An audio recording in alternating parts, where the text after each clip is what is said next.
Welcome friends in the video of English grammar. In the last three videos we have seen the chapter voice, and in that we have discussed simple tense, continuous tense, perfect tense and modal auxiliaries. Friends, today we are going to discuss voice of imperative sentence and the term related to voice, that is transitive verb and intransitive verb. I am D.H. Sutar sir from Tuljapur high school Tuljapur. स्वागत आहे तुमच्या सर्वांचं या व्हिडिओमध्ये.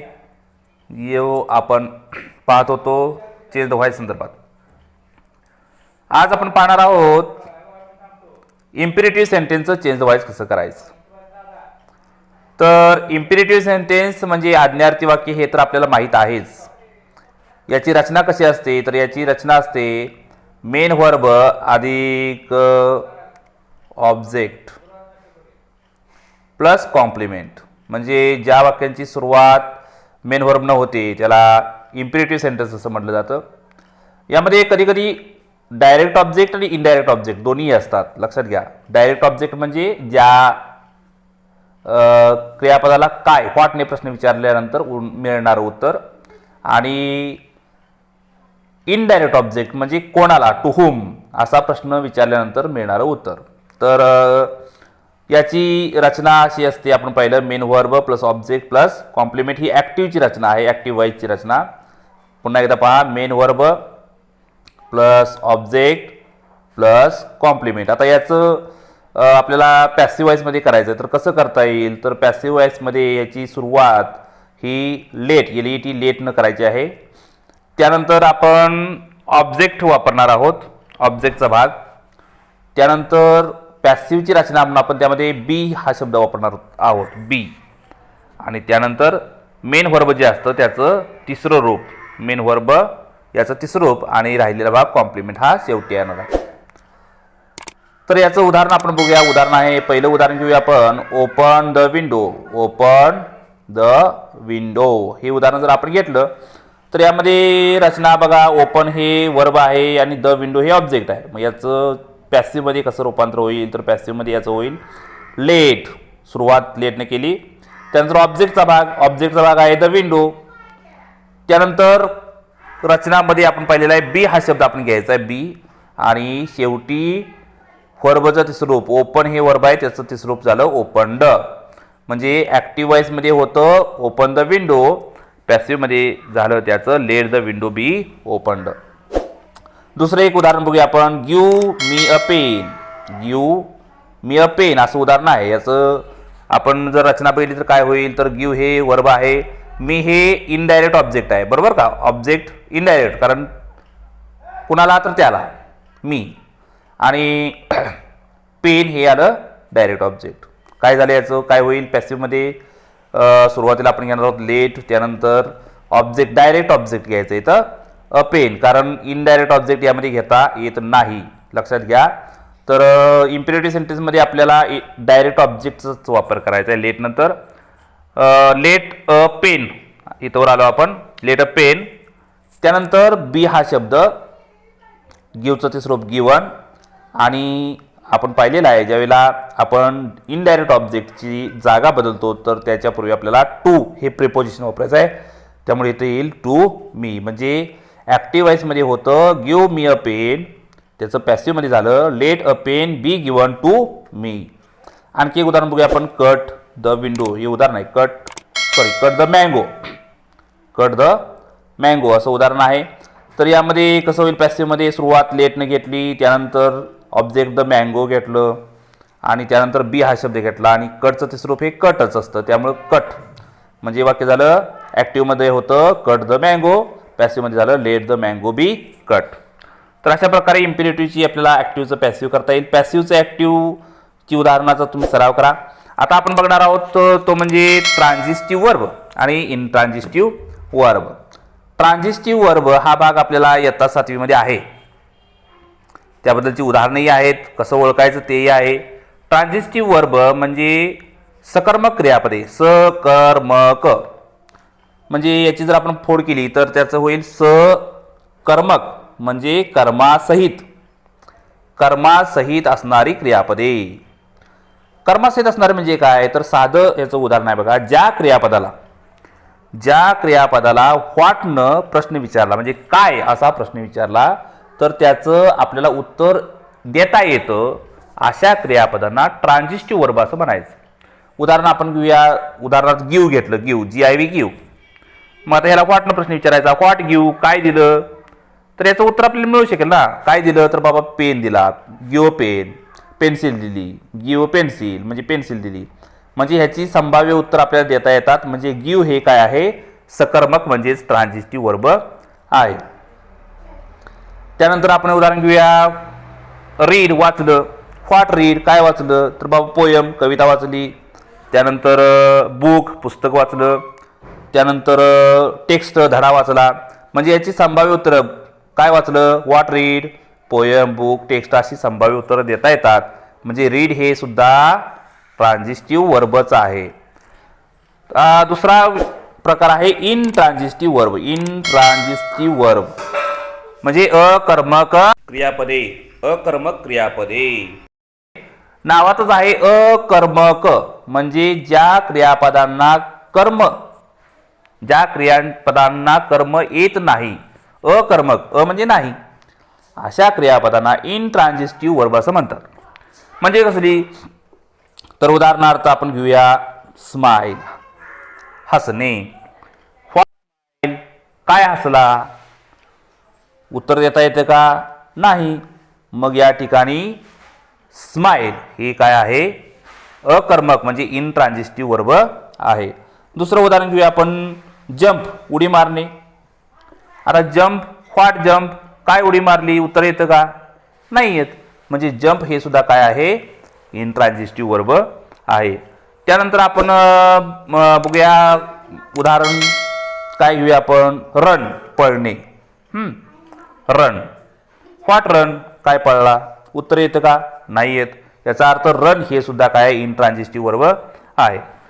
तर हे आता ट्रान्झिस्टिव्ह इनट्रान्झिस्टिव्ह आपण का बघत आहोत, तर याचं कारण असं आहे मित्रांनो.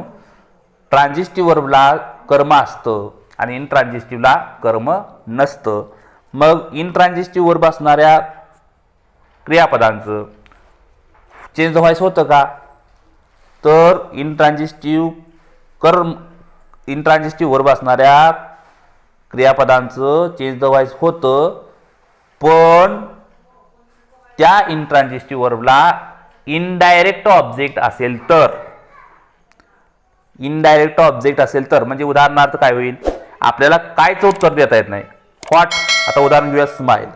ओके, व्हॉट स्माइल, उत्तर देता येईल का, नाही. म्हणजे हे स्माइल इनट्रान्झिस्टिव्ह वर्ब आहे. पण समजा टू होम, कुणाला हसला, याचं उत्तर देता येईल ना, त्याला, तिला किंवा मला, या पद्धतीनं. म्हणजे टू होमचं उत्तर येतंय आणि टू होमचं उत्तर याचा अर्थ हे तर काय आहे, इनडायरेक्ट ऑब्जेक्ट आहे. म्हणजे इनडायरेक्ट ऑब्जेक्ट इनट्रान्झिस्टिव्ह वर्बला इनडायरेक्ट ऑब्जेक्ट असेल तर चेंज वाईज करता येतात. आता याची उदाहरणं कशी बघूया आपण. उदाहरणं बघा. I was smiled, I was smiled म्हणजे मला हसवलं गेलं, स्माइल्ड. वॉज हे टू बीचं रूप आहे, टू बी नंतर V3 आलेला आहे. याचा अर्थ हे पॅसिव्हची रचना आहे आणि पॅसिव्हच्या रचनेमध्ये आय वॉज स्माइल्ड म्हणजे मला हसवलं गेलं. याचा अर्थ या ठिकाणी आय हे इनडायरेक्ट ऑब्जेक्टचं काम करत आहे आणि बाय हिम त्याच्याकडून मला हसवले गेलं आपण घेतलं तर हिम हा कायला करता आलेला आहे. तर अशा पद्धतीनं ट्रान्झिस्टिव्ह इनट्रान्झिस्टिव्हचं वर्ब सुद्धा आपल्याला माहिती असणं गरजेचं आहे. आता बघूया आपण या असणाऱ्या ऑब्जेक्ट म्हणजे या असणाऱ्या घटकावरती युनिटवरती कशा प्रकारचे प्रश्न विचारले जातात. अगदी दोनच उदाहरणं आपण घेणार आहोत कारण आपल्याला पुढचा आणि भाग बघायचा आहे. तर इथं पहिलं उदाहरण आहे असं की बघा match the pairs choose the correct alternative असं उदाहरण आहे. वर्ब इन ॲक्टिव्ह व्हॉइस म्हणजे ॲक्टिव्ह व्हॉइस मधलं वर्ब आणि वर्ब इन पॅसिव्ह व्हॉइस म्हणजे पॅसिव्ह व्हॉइस मधले वर्ब. आता आपल्याला माहित आहे की पॅसिव्ह व्हॉइस मध्ये नेहमी V3 असतं म्हणजे इथं फ्लाय, स्विम, सी, ब्लो असं उदाहरण आहे आणि बी ह्या रकान्यामध्ये आहे swam, swap, flown, blown, seen आणि स्वॅम. तर या ठिकाणी खाली पर्याय दिलेले आहेत. 1 ला सी, 2 ला ए, 3 ला बी, 4 ला डी हा पहिला पर्याय आहे. दुसरा पर्याय 1 ला सी, 2 ला एफ, 3 ला ई, 4 ला डी हा दुसरा पर्याय आहे. तिसरा पर्याय आहे 1 ला सी, 2 ला एफ, 3 ला बी, 4 ला डी असा तिसरा पर्याय आहे. आणि चौथा पर्याय आहे 1 ला सी, 2 ला ए, 3 ला बी, 4 ला डी. आता इथं आपण जर पाहिलं तर आपल्या लक्षात येईल फ्लायचं तिसरं रूप होतं फ्लोन, म्हणजे 1 ला सी आहे. आता 1 ला सी असेल तर या ठिकाणी चारही ऑप्शनमध्ये 1 ला सी दिलेला आहे. 2 स्विमचं तिसरं रूप आहे स्वॅम हे एफ, म्हणजे 2 ला एफ आहे. आता 2 ला एफ असणारे पर्याय किती आहे तर दुसरा आणि तिसरा पर्याय आहे. म्हणजे दुसरा आणि तिसरा यातील कुठला तर एक बरोबर असणार आहे. सीचं तिसरं रूप आहे सीन, 3 ला ई येणार आहे. मग 3 ला ई असणारा पर्याय आहे दुसरा. म्हणजे आपण जवळपास उत्तराजवळ आलेलो आहे. दुसरा पर्याय यातला बरोबर असणार आहे. पण खात्री करण्यासाठी आपण चौथा बघूया. चौथा ब्लो, तिसरं रूप आहे ब्लोन, म्हणजे चौथ्याला डी. आता आपण सगळ्या पर्यायामध्ये चौथ्याला डी आहे. फक्त दुसरा पर्याय जो आपण बघतोय तो दुसरा पर्याय, ह्याचं उत्तर दुसरा पर्याय असणार आहे. आणखी एक उदाहरण आपण बघूया. फाइंड आउट रॉंग पेअर नावाचं उदाहरण आहे. Find out wrong pair. पहिला ए आहे the king was deeply touched, passive voice असं दिलेलं आहे. They made potato chips, potato salad and several other things हा ॲक्टिव्ह व्हॉइस असं दिलेला आहे. C Chaudhari sir was sent for the first period, active voice असं दिलेला आहे. आणि D a cheat can copy your handwriting हा ॲक्टिव्ह व्हॉइस असा दिलेला आहे. आणि दिलेले पर्याय आहेत पहिला पर्याय बी, दुसरा पर्याय ए, तिसरा पर्याय सी आणि चौथा पर्याय डी. यातलं कुठलं रॉंग आहे, चुकीचं आहे ते आपल्याला बघायचं आहे. तर चुकीचं कसं शोधायचं पहिल्यांदा बघूया आपण. पॅसिव्ह व्हॉइस पहिला ए जो आहे पॅसिव्ह व्हॉइस. पॅसिव्ह व्हॉइसमध्ये टू बी प्लस V3 असतं. मग आता इथं काय आहे, टू बीचं रूप वॉज आहे. आणि टचड म्हणजे वॉज टचड, डीपली हे ॲडव्हर्ब असल्यामुळे ते कुठे येतं वॉज टचड, म्हणजे हे पॅसिव्ह व्हॉइस, म्हणजे ए पर्याय बरोबर आहे. दुसरा पर्याय आहे ॲक्टिव्ह व्हॉइसचा, म्हणजे साधी रचना आहे. दे मेड, मेड हे दुसरं रूप आहे. दे मेड या ठिकाणी ॲक्टिव्ह व्हॉइस, म्हणजे हे सुद्धा बरोबर आहे. तिसरा पर्याय आहे बघा कुठला आहे की Chaudhari sir was sent for the first period. या ठिकाणी टू बी आणि तिसरं रूप वॉज सेंट हा ॲक्टिव्हचा नाही तर पॅसिव्हचा प्रकार आहे. त्यानंतर डी ऑप्शन आहे अ cheat can copy your handwriting, म्हणजे एखादा चिटिंग करणारा माणूस तुमचं हँडरायटिंग कॉपी करू शकतो, ॲक्टिव्ह व्हॉइस आहे.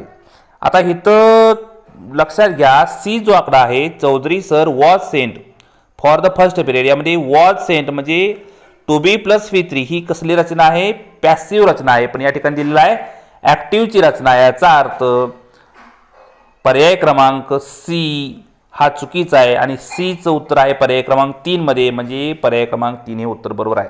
तर मित्रांनो आज आपण व्हॉइस हा युनिट 4 ट्रान्सफॉर्मेशन यातील भाग संपूर्ण केलेला आहे. यावरती आधारित उदाहरणांचा तुम्ही सराव करा आणि पुढे आपण दुसऱ्या भागाला सुरुवात करणार आहोत. व्हिडिओ पाहिल्याबद्दल धन्यवाद.